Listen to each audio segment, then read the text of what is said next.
Sosok Dajjal banyak diulas dalam berbagai hadis Rasulullah. Sementara dalam Al-Quran kemunculan Dajjal diulas secara tersirat. Yauma ya'ti ba'du ayati rabbika la yanfa'u nafsan imanuha lam takun amanat min qablu aw kasabat fi imaniha khayra.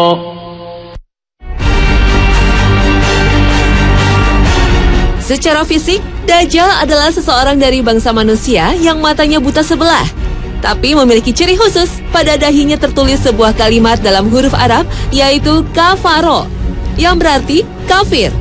Namun tulisan ini tak bisa dibaca oleh semua umat manusia. Hanya kaum yang beriman sajalah yang mampu membacanya. Penampakan fisik Dajjal lainnya adalah bertubuh sangat besar dan berambut amat keriting. Pada hari akhir, Dajjal merupakan ujian besar umat manusia yang beriman pada Allah Subhanahu wa Ta'ala. Dajjal akan muncul dan menyatakan bahwa dirinya adalah Tuhan. Na'udzubillah min zalik. Dajjal akan tinggal di muka bumi selama 40 hari. Tetapi hari kemunculan Dajjal tidaklah sama dengan hari umat manusia. Hari pertama kemunculan Dajjal akan berlangsung selama 1 tahun. Sedangkan hari kedua akan berlangsung selama sebulan. Hari ketiga lamanya seminggu. Dan hari keempat serta seterusnya berlangsung selama 24 jam. Sehingga dapat diartikan Dajjal akan hidup di muka bumi selama 1 tahun, 1 bulan, dan 45 hari. Allah Subhanahu wa Ta'ala memberikan sebuah keajaiban pada Dajjal, berupa kemampuan untuk mengelilingi dunia dalam sekejap layaknya hembusan angin. Tetapi hanya ada 2 kota yang tidak mampu dimasuki Dajjal, yaitu kota suci Mekah dan Madinah. Dajjal dianugerahi kesaktian menghidupkan orang mati yang telah ia bunuh. Selain itu, Dajjal mampu memerintahkan bumi untuk menumbuhkan tanaman dan memerintahkan langit untuk menurunkan hujan. Sesungguhnya Dajjal telah hidup dan tinggal di tengah lautan di sebuah pulau yang berada di sebelah timur kota Madinah dalam keadaan terbelenggu oleh ikatan besi yang sangat kuat. Dajjal muncul diperkirakan di sebuah tempat terletak antara negeri Syam atau daerah Palestina dan Irak. Ada juga yang berpendapat Dajjal akan muncul di segitiga Bermuda. Segitiga Bermuda menyimpan banyak misteri. Kapal terbang dan kapal laut yang melintasi kawasan itu dilaporkan menghilang. Segitiga Bermuda berada di Samudra Atlantik, tepatnya terletak di antara Florida di sebelah barat, Puerto Rico di sebelah timur, dan Pulau Bermuda di sebelah utara.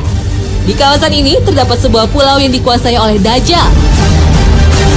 Berdasarkan berbagai manuskrip kuno yang dipelajari Muhammad Isa Daud, seorang peneliti dan jurnalis asal Mesir, Dajjal sesungguhnya telah lahir 100 tahun sebelum kelahiran Nabi Musa alaihissalam. Bernama sama Musa, tapi lebih dikenal Samiri karena berasal dari Samiroh, Palestina. Samiri adalah Dajjal yang akan muncul pada akhir zaman. Samiri terlahir dari perkawinan sedarah, sehingga lahir dengan kondisi fisik cacat, sebelah matanya buta, dan lumpuh. Orang tua Samiri adalah penyembah patung sapi.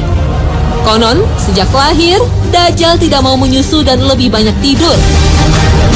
Saat negeri Samira dilanda bencana tsunami, Samiri terapung di laut dan terhempas di sebuah pulau terpencil. Setelah remaja, Samiri banyak berguru pada para ahli sihir. Anehnya, Samiri tidak pernah tua, dan setiap kali mencapai usia 100 tahun, ia kembali muda. Setiap kali Allah mengutus para nabinya, Samiri selalu datang untuk menggoda dan menyesatkan manusia. Pada masa Nabi Musa, Samiri alias Dajjal membuat patung sapi untuk disembah kaum Nabi Israel. Dan pada masa Nabi Isa alaihissalam, Samiri juga berusaha menghasut para pembesar Yahudi untuk membunuh Nabi Isa.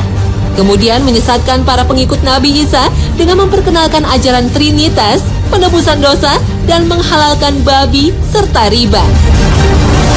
Pada masa Nabi Muhammad SAW, Samiri juga berusaha menghasut kaum Yahudi untuk memberontak terhadap Nabi Muhammad. Dan sepeninggal Rasulullah, Samiri makin leluasa untuk membuat perpecahan umat Islam. Dan pada era modern, sifat-sifat Dajjal telah menyesatkan manusia dengan memperkenalkan berbagai ideologi seperti sosialisme, kapitalisme, dan humanisme. Sifat Dajjal juga mendidik orang-orang terbaik Yahudi untuk membuat gerakan Zionisme. Sifat Dajjal juga berhasil membuat tipu daya dalam dunia sains dan politik. Perang dunia merupakan salah satu bukti kesuksesan Dajjal dalam menebar teror dan kejahatan di muka bumi. Dajjal dan pasukannya juga berhasil mengendalikan dunia dengan menguasai elit politik Amerika Serikat dan mata uang dolar. Tak heran, simbol Dajjal terlihat pada mata uang dolar dan berbagai instansi militer serta hiburan. Bukan bermaksud mengartikan Paman Sam dengan kepanjangan dari Samiri. Namun banyak ciri yang dipakai simbol oleh negara adidaya ini mempunyai kesamaan dengan simbol Dajjal yang kita ketahui. Astagfirullah. Sebelum kelahiran Nabi Muhammad, Dajjal sempat terpasung di sebuah gua selama 63 tahun dan dijaga makhluk berbulu tebal. Setelah bebas, ia mengembara dan menyesatkan manusia di berbagai belahan dunia hingga ia bertemu setan di kawasan segitiga Bermuda. Dan menjelang kiamat, ia akan kembali muncul mengaku sebagai Tuhan.